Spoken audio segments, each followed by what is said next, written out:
So I'm here in the middle of Sydney. I'm still going to be talking about NFTs. It's just a different kind of video today. What I'm going to be talking about is I'm going to be talking about this mural and the artist that did this mural. Talking about Mulga. Mulga is releasing a collection of NFTs, 8,888 between 0.08 and 0.1. Now what I did is I actually got his project lead out here, Philip. Now Philip came out and we had a talk about the project, get a bit of an insight about Mulga, the artist, about what the project's going to be, and kind of add some weight to what the project is. Because when it comes down to this project is big. We're in the center of Sydney. This is Pitt St Mall, sort of one of the major shopping precincts in the center of Sydney. And right here, he didn't pay for this. This isn't advertising. He was commissioned to make this. Now there's more around the corner everywhere. It's crazy. So when Mulga decided to do an NFT project, it's actually got some weight because it's coming from an artist that's actually done something. It's talking about an artist that's been paid to do this. This is part of his repertoire. This is part of his collection. This is part of his identity as an artist, and he's turning that into an NFT.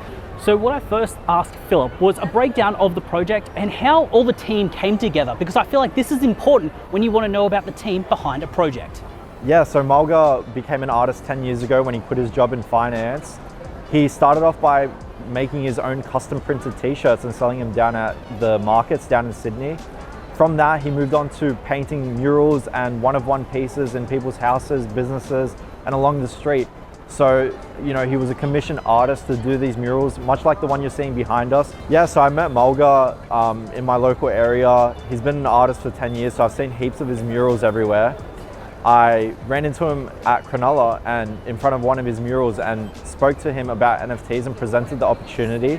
Now the next question that I asked Phil was about the roadmap, what they're actually going to be turning this IP into, sort of the short to mid-term and then also the long-term aspects of this project. In the short to medium term, our roadmap is going to consist of making a brand out of the Mulga Kongz, bringing merch to the community, building a space for the community members and like-minded people to share their art, creating a launch pad for other artists that Mulga is friends with to help them integrate into the Web3 space.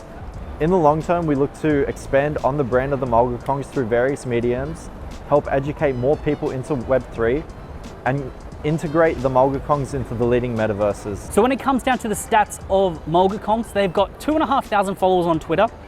They don't have a release date just yet. They've got the 8,888 by Mulga himself, and the price is between that sort of 0.1 to 0.08 mark. Now it's dependent on fiat because they want to make sure that they've actually got, so because they're doing some in real life stuff, they want to make sure that it's priced appropriately. And then having a look at the rest of their Twitter accounts, they're getting decent engagement. They have actually done a collaboration with Broskies, which I think is cool. They've got one coming up with Super Ordinary Villains, and they're actually working really hard to try to make sure that they're making up some of these kind of really good collaborations. And when it comes down to their engagement, it's not absolutely amazing on Twitter, but saying that they've only got 2,500 followers.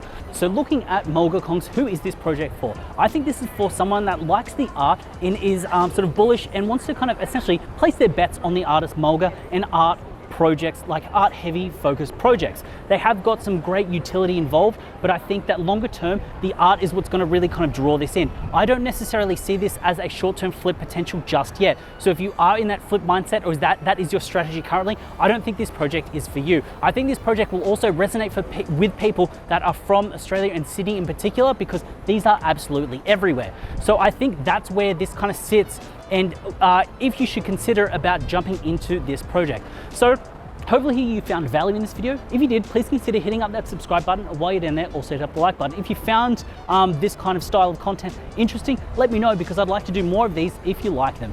As always, it's been a pleasure having you with me. I look forward to seeing you in the next one.